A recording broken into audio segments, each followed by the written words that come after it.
A major question among public policy scholars has always been, what is the best public management option? Many have tried to answer the question, yet most of the times what they have missed is that context might differ from time and space. So, what happens to public management in a difficult context? We are Armando, Raha, and Sajid, and today we will be presenting public management in difficult contexts, with a special focus on corruption in Hungary. To understand what public management is, we have to understand what is it referred to. Public management is mainly focusing on managing public goods. Public goods are goods that are non-rival in nature, meaning that if somebody benefits from it, no, it doesn't reduce the amount available to others. And secondly, they are non-excludable. Once provided, you cannot stop anyone from benefit from it. This leads to the free rider problem, where individuals have an incentive to use goods without contributing towards the cost of it. Hence, satisfaction of public needs that would surpass problems such as free riders has been the main focus of public management. But sometimes the low level of efficiency and the big size of public institutions leads to the belief that involved private sector could make management more efficient. At the beginning of the 1980s, a new way of thinking emerged. New public management has been identified as an alternative in providing public services. New public management is trying to enhance the performance of public sector by adopting private sector management methods. Public-private partnerships, or PPPs, which gained their significance at the beginning of the 1990s, has been presented as a tool of new public management. PPPs include organizations from public as well as private sector working together in order to satisfy public needs. A study held in 1997 by Diger, Moffat, and Struik suggests that while privatization is now an accepted alternative means of delivering municipal services throughout the United States, it is by no means viewed as a panacea. For a couple of years, developed market economies have been using PPPs as a more efficient and effective way of management in providing public goods. So, are PPPs a tool that can be applied in different contexts? With the help of Fazekas, our group will try to answer the question and see what did the application of PPP mean for Hungary. A 2016 poll reported that two-thirds of Hungarians regard their government as corrupt, with 60% believing that corruption in Hungary goes to the top levels of government, including Orban. This reflects a strong need for change, but the power accumulated through corruption has allowed Fidesz to continue to govern. A study done by Fazekas develops an analytical framework to measure and determine state capture by using the corruption risk index indicator at micro-level contractual networks in public procurement, with empirical applications from Hungary. In this study, Fazekas looks at covariation between red flags in public procurement and high-level institutionalized corruption. To emphasize the significance of the analytical framework, the study explores how the centralization of governing elite following 2010 election in Hungary led to a more centralized state capture. In this presentation, we explain the concepts of corruption, state capture, and how Fazekas reaches to the proposed hypothesis. And finally, we put forward an alternative model that could potentially prevent corruption and protect public interests in the context of Hungary. Why procurement to begin with? It is because procurement is one of the largest areas of public spending. This makes it highly vulnerable to corruption. Contracting public organizations driven by private interests often become great sources of rent extraction. This in return could undermine democracy, provision of public services, and economic development in Hungary. Therefore, there seems to be a meaningful reason behind why procurement here. At the start, Fazekas defines the concepts of corruption and state capture in the domain of public procurement. In the context of public procurement, corruption is defined as the allocation and performance of public procurement contracts by bending private explicit roles and principles of good public procurement, such as public procurement laws, to benefit a closed network while denying access to all others. This definition of corruption goes beyond simple bribery in public administration. This is considered as corruption without state capture, which is randomly distributed across organizational networks. Whereas state capture is defined as clusters of corrupt public organizations failing to serve public goals and are instead used to serve capital groups' objectives. The degree of state capture could vary from a single organization being captured to all organizations being captured. This implies that it is not only the amount of corruption in a sector which translates to state capture, rather, the particular distribution pattern is what forms state capture. Fasix explains the various patterns of distribution of corruption and state capture in public procurement in Figure 1. The relationship between corruption and state capture is determined by looking at how high or low corruption risk is the contract linking public to private organizations. In Figure 1, C1 and C2 represent two different clusters of organizations.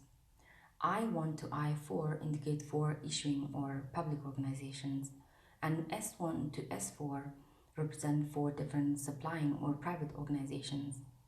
Solid arrows show a high corruption risk relationship, and dashed arrows a low corruption risk relationship between the public and private organizations. The first panel pictures a corruption-free state and also of state capture. The second panel indicates a random corruption pattern without organized clusters of corrupt organizations, showing a corruption without state capture situation. The third panel shows a partially captured state where only one of the clusters, namely C1, contain high corruption risk contracts. The fourth and final panel depicts a fully captured state with both clusters containing high corruption risk contracts. Thank you, Raha, for giving me the floor. For those of you who don't know me, my name is Sajid Arghandiwal, and I will be firstly talking about red flags of corruption in public procurement. One of the straightforward red flags of corruption is that only one bid is submitted, which means that the tender was only open for a specific company, and of course that allows awarding contract above market price and extracting corrupt rents. Avoiding publication of call for tenders in public procurement journals. So of course, if there is no publications about tenders, then companies and organizations out of the network or communities wouldn't know about it. There are usually open tenders, which makes the open competition hard to avoid. But then there are invitation tender, which are less competitive. Hence, the selection of a less open and transparent procedure type can also indicate the deliberate limiting of competition, which shows risks of corruption. And then we have overly complex, lengthy criteria, which is a sign that the criteria is overspecified for excluding competitors and is meant for specific companies. Submission deadline is usually shorter for companies to prepare a satisfactory bid, and this can serve corrupt purposes because the issuer tells informally the specific company or firm about the opportunity much earlier. Bidder needs access to full tender documentation, which sometimes require paying fee. This can sometimes be hard or discouraging for smaller companies because it might put them in a position of unwillingly taking larger risks, especially when there's a very low possibility of them winning the bid.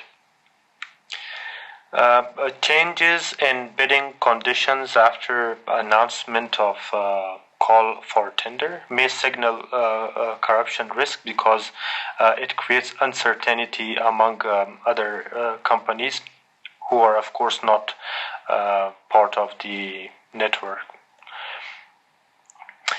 Exclusion of specific bidders by abusing administrative rules, which can serve corrupt purposes as well. And this can happen usually by excluding a bidder because of missing a page number, stamp, etc., which is not really that big of a deal.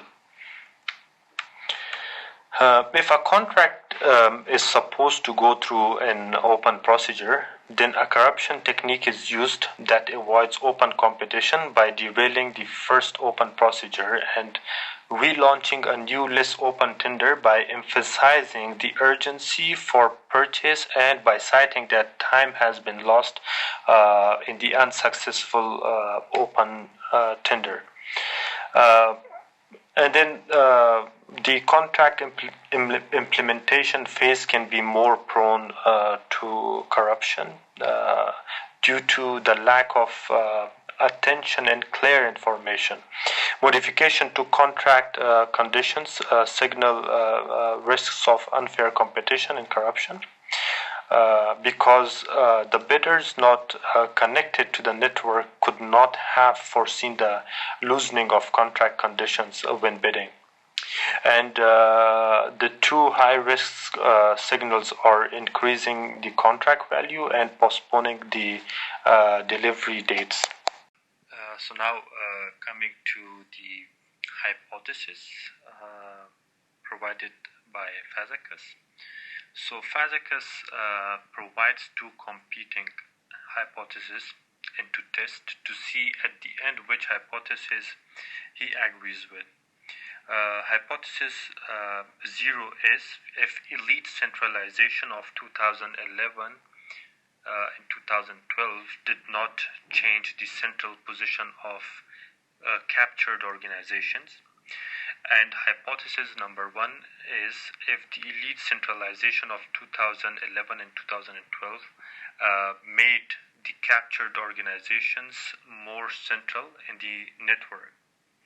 So he agrees with hypothesis number 1, which is the elite centralization of 2011 and 2012 made the captured organizations more central in the network, and he proves it by how network position is associated with corruption risks, as well as how organizational clusters are located at different network positions in the two periods. And he also provides information on how the Prime Minister entering office in 2010 increasingly centralized decisions over government contracts, carefully sharing all the major projects among two or three of his closest associates. So now I'm going to provide some explanation about figure number 3, which is the actual data based on the theory or figure number 1, which was explained by Raha. So here we are looking at the corruption network of Hungary. So the larger the dots are, the larger the corruption risk index is. And all of them represent suppliers or buyers. And the lines you see from one circle or dots to another ones are basically the contracts between them. And the coloring here is the clustering. If you look at the brown clusters in the bottom, they are all connected with each other, which means that they have very strong network in relationship, and that means that the contracts are shared among them in the group, but very fewer contracts with others out of the group. And that basically shows the capture part of the Hungarian state. At the end of his paper, Fazekas provides two important arguments. First is that in a context like Hungary, EU funds are just feeding the monster that increased rents extracted and captured groups' capacity to compromise good governance. The second, as he puts it, is the need for a big bang approach towards anti-corruption in every major policy area. Alternative public management that our group has identified are the decentralized autonomous organization based on technologies like blockchain. Instead of feeding the monster, EU can be the solution and help countries within the Union like Hungary or outside by promoting blockchain technologies in the area of public procurement. Through the process of smart contracts, blockchain technology prevents red flags when a call for tender is issued. Furthermore, once the blockchain has validated the transaction, it adds it on a block of data called ledgers that cannot be manipulated, hence providing a more effective tool of auditing. This can be the big bang tool that Fazekas is looking for. For more information on the topic, you can join the webinar Decentralized Management Model over the State Ownership in Polish State-Owned Enterprises on January 28th.